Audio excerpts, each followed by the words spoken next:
Pour le qualifier, la presse recourt au vocabulaire de la chevalerie. C'est un croisé de la mixité, un héros de la parité. Antoine de Gabrielli, chef d'entreprise, porte en effet une épée, en l'occurrence son mouvement lancé il y a 2 ans, ça s'appelle Happy Men. Il a aussi un bouclier, peut-on dire. Il s'agit de son association Mercredi, c'est papa. Son cheval de bataille se résume en 3 points. L'inégalité homme-femme ne profite pas aux hommes. Tout le monde est perdant et les hommes doivent s'emparer du combat. D'accord, mais comment faire concrètement? Antoine de Gabrielli est notre invité, bonsoir. Bonsoir. Merci d'être avec nous. Vous êtes donc le fondateur de Happy Men, lancé, je le disais, il y a 2 ans. Il y a aussi cette association Mercredi, c'est papa. Avec nous également Léa Baron, journaliste à la rédaction TV5 Monde et au site Terrienne, le portail de TV5 Monde dédié à la condition des femmes et à l'actualité des femmes dans le monde. Alors, vous avez la passion de la parité, on l'a compris, je vous voyais sourire lors de ce petit sommaire. Oui, croisé, comment, le croisé a vous fait rire. Comment est née cette envie de faire bouger les lignes au sein de l'entreprise? D'abord parce que mon métier, à la base, dans mon entreprise, c'est la formation, et notamment la formation sur l'égalité professionnelle entre hommes et femmes.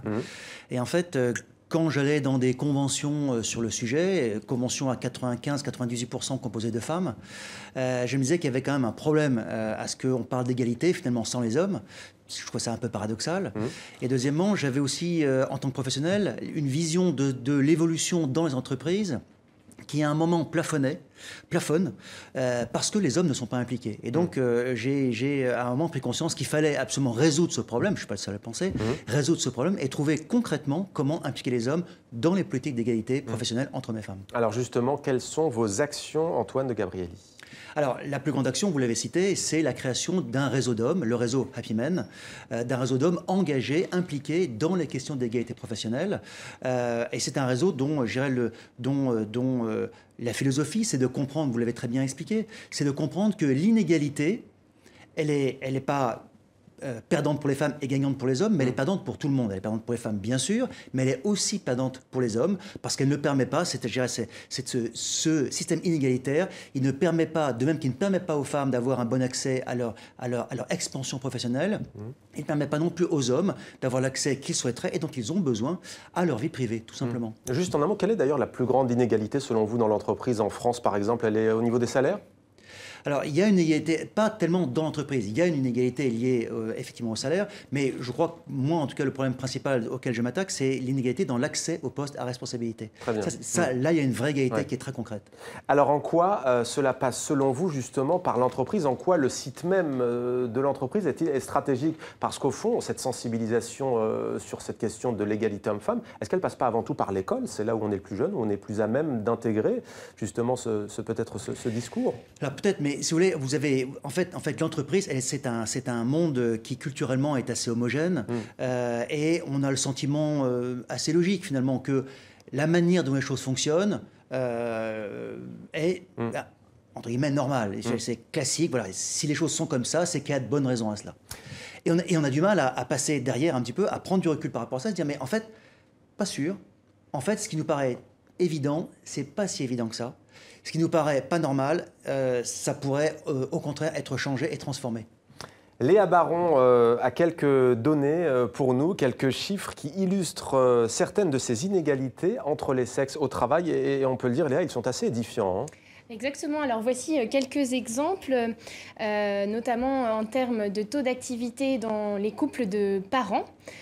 Qui ont un enfant de moins de 3 ans. Les femmes sont encore 83% à travailler contre plus de 96% des hommes. Et là, l'écart se creuse quand 3 enfants arrivent dans la famille, avec 43% des femmes qui travaillent seulement.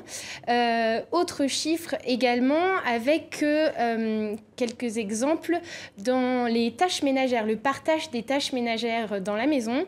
Les femmes s'occupent des tâches ménagères pendant près de 4 heures par jour, contre seulement 2h30 pour les hommes. Et enfin, une autre inégalité dont vous parliez un petit peu plus tôt, l'inégalité des salaires.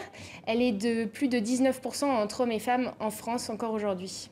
Donc c'est des chiffres qui restent assez édifiants, en effet. Alors vous, Antoine de Gabrielli, qu'est-ce que vous pensez que l'on peut faire aujourd'hui pour réduire ces inégalités ? Alors, il y a un certain nombre de choses qui ont déjà été faites et qui ont déjà été mises en place, notamment dans les grands groupes français. Ça fait quand même 5, 6, 7 ans que les choses bougent vraiment. En revanche, ce qu'on voit effectivement, c'est que La nouvelle frontière qui permet de faire beaucoup mieux bouger les choses, beaucoup plus vite bouger les choses, c'est de convaincre effectivement les hommes qu'ils ont un rôle à jouer là-dedans. Alors quel rôle? D'abord, ils ont à comprendre, à voir, et il y a d'excellentes études qui permettent de toucher du doigt ça, qu'il y a un enjeu économique de performance qui est très important dans un meilleur accès des femmes aux postes à responsabilité. Tout simplement parce que pour permettre ce meilleur accès, il faut mieux valoriser tous les talents. C'est des femmes, bien sûr, c'est des hommes aussi. Il faut mieux valoriser tous les talents. Et là, il y a un enjeu de management qui est très important. Donc là, il y a, donc là, il y a un enjeu économique effectivement très clair, un enjeu de qualité managériale, de compétences professionnelles même. Et il y a en plus, effectivement, une notion qui est très intéressante, c'est de comprendre que les hommes perdent à l'inégalité professionnelle parce qu'ils n'ont pas l'accès dont ils ont besoin à leur vie privée. Les femmes ont parfois un meilleur accès à leur vie privée que les hommes. Vous citiez des chiffres effectivement en fait, qui montre un investissement dans les responsabilités familiales très supérieur des femmes. Quand les hommes ont besoin d'avoir ce type d'accès, c'est très compliqué pour eux.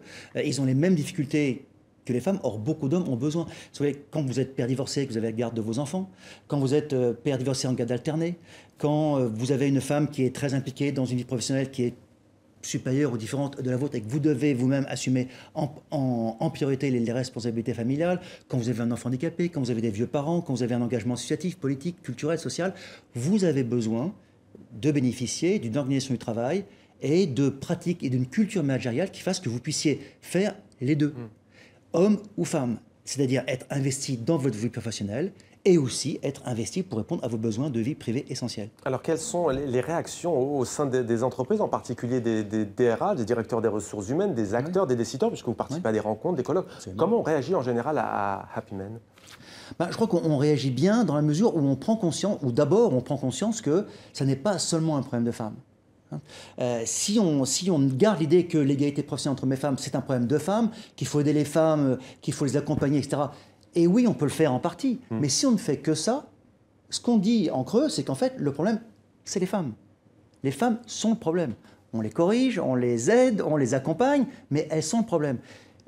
C'est très intéressant de renverser la situation en disant, mais en fait, ce n'est pas elles le problème. Le problème, c'est l'organisation du travail, notre culture managériale, qui est fondamentalement orientée à partir d'une image qui est celle d'hommes qui, pour l'essentiel, les responsabilités privées sont assumées par des femmes. C'est une vision qui date d'il y a 30 ans, 40 ans, qui était encore vraie il y a 30 ans, 40 ans, qui est absolument fausse aujourd'hui. Aujourd'hui, les femmes et les hommes travaillent quasiment autant, ont des besoins qui sont très similaires, et donc on a besoin de se rendre compte que voilà, les hommes et les femmes ont aujourd'hui les mêmes besoins. Et alors, qui justement fait partie aujourd'hui de votre mouvement?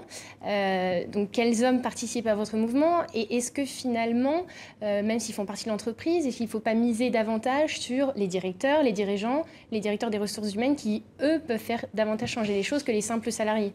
Alors, nous, on travaille principalement sur les cadres, managers et dirigeants. On travaille sur, en fait, tous les gens qui, à un moment ou à un autre, ont entre les mains une certaine responsabilité pour faire bouger les choses.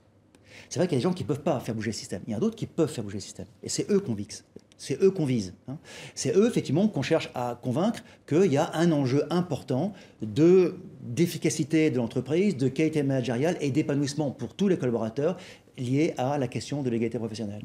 Alors clairement, dans votre mission, avec ce mouvement Happy Men, vous misez sur l'incitation, sur l'éducation. Est-ce qu'il ne faut la pas... prise de conscience. La prise de conscience. Est-ce qu'il ne faut pas à un moment venir à des quotas, comme c'est le cas par exemple dans les conseils d'administration des entreprises du CAC 40 ? Alors, si vous voulez, les quotas, ils ont un avantage et un inconvénient. L'avantage, c'est que c'est l'artillerie lourde. Bon. L'inconvénient, c'est qu'on rase tout avec ça. C'est qu'en fait, si vous voulez, le quota, par principe, si vous voulez, il est discriminant. C'est fait pour. Il y a un moment où, quand vous utilisez les quotas trop longtemps ou trop fort, vous allez suggérer, et on le voit dans d'autres domaines, que les femmes, puisqu'on parle des femmes ici, qui sont nommées à des postes à responsabilité pour être nommées en raison de quotas. Et donc peut-être n'avoir pas les compétences Et ça, en fait, c'est très dangereux parce que ça délégitimise les femmes qui sont nommées à des postes à responsabilité. Donc c'est très dangereux pour ces femmes. Donc on peut faire des quotas pour résoudre des situations ponctuelles, mais sur le fond, on a au contraire intérêt à montrer que c'est un mouvement général de re-engineering managérial, de révision finalement de nos process et de nos cultures qui va amener naturellement, hein, mécaniquement, des femmes à avoir un meilleur accès à leur vie professionnelle et réciproquement des hommes à avoir un meilleur accès à leur vie privée. Antoine de Gabrielli, vous avez aussi fondé, je le disais, l'association Mercredi c'est Papa. Ces sujets-là touchent parfois à des questions sensibles, culturelles, sociologiques, pour ne pas dire anthropologiques. En France, on sait que par exemple, il y a un courant fait d'hommes de droite, d'intellectuels conservateurs, mais pas seulement, qui dénonce, je cite, une dévirilisation de l'homme. Que pensez-vous, disons-le, de ces accusations? Alors, si vous voulez, je pense que à chacun son opinion, mais si vous voulez, le fait de s'occuper de ses enfants correctement, le fait d'avoir du temps pour être avec sa conjointe, si on en a une, le fait d'avoir du temps pour s'investir dans des activités sociales, pour aider aux tâches ménagères, aussi, n'est en rien dévirilisant. Je pense que la virilité a de multiples facettes, et que ça n'est en rien dévalorisant que d'être un homme investi dans je dirais, ce qui fait une vie de famille et une vie sociale digne de ce nom. Donc, il peut y avoir, libre d'analyser tel ou tel élément d'évolution de la société comme étant dévirilisant. Je pense qu'en tout cas, dans cette approche, vous savez, il n'y a rien qui soit dévirilisant. Alors vous mêlez, on parle beaucoup d'hommes, mais vous mêlez un petit peu les femmes à Happy Men. Bien sûr. Vous les incitez à pousser leurs compagnons, les hommes qui les entourent à participer à votre mouvement. Elles ne sont pourtant pas actrices de Happy Men. Qu'en pensent-elles et pourquoi est-ce si important qu'il y ait que des hommes aussi? Alors, elles le sont en partie. En fait, il ne nous a pas échappé qu'il y a quelques années, un certain nombre de réseaux de femmes ont été créés pour avancer sur l'égalité professionnelle. Je crois que ces réseaux ont une vraie vocation, elles sont tout à fait justifiées et intelligents. Ils permettent une parole plus libre entre femmes sur le sujet. Parce qu'effectivement, il se trouve que, on peut le regretter, etc., mais en tout cas c'est vrai, il y a un certain nombre de sujets sur lesquels on peut avoir une parole plus libre au sein d'un sexe par rapport à l'autre. On a exactement la même chose avec les hommes. On a besoin, à un certain moment, que des hommes puissent se parler entre eux de ces questions-là. Et des questions de frustration par rapport à la vie personnelle, à la vie de couple, à la vie avec les enfants, etc. On remarque, et je le vois tous les jours, que dans ces cercles d'hommes, où il n'y a que des hommes, il y a une parole qui est plus libre, et donc on a exactement le même avantage que dans les autres femmes. En revanche, passer cette libre parole, on a absolument besoin que mes femmes travaillent ensemble à l'égalité professionnelle, bien évidemment. Donc en aucun cas, nos réseaux ne sont exclusifs des femmes à ce moment-là, c'est qu'on travaille avec ces femmes, et dans le réseau Happy Men, quand des hommes créent un réseau Happy Men dans leur entreprise, la première chose qu'on leur dit, c'est d'aller voir les réseaux de femmes, d'aller voir les femmes qui sont engagées sur l'égalité professionnelle et de réfléchir avec elles à comment bâtir des actions pour faire avancer le sujet. Et concrètement, il y a un site internet en un mot pour venir vers vous. Il y a un site happymen.fr effectivement, et il y a un forum, vous le rappeliez, qu'on vient de vivre ensemble, le forum des Happy Men, le 4 juin dernier, où en fait les femmes étaient invitées, bien sûr, on avait 35% de femmes. C'était la première fois où il y avait un réseau d'hommes la première fois où il y avait une manifestation comptant autant d'hommes sur le sujet de l'égalité professionnelle, mais il y avait un bon nombre de femmes. Vous êtes 6 dans votre entreprise de conseil, combien? 3-3 2-4. 2-4. Bon, c'est pas si mal. 2 femmes, 4 hommes. Vous n'êtes pas loin de la parité. Merci à vous, Antoine de Gabrielli, d'avoir répondu à nos questions avec le concours donc de Léa Baron du site Terrienne, sur lequel on revient bien entendu sur cette question des inégalités hommes-femmes au sein de l'entreprise, mais pas seulement, dans la société tout entière.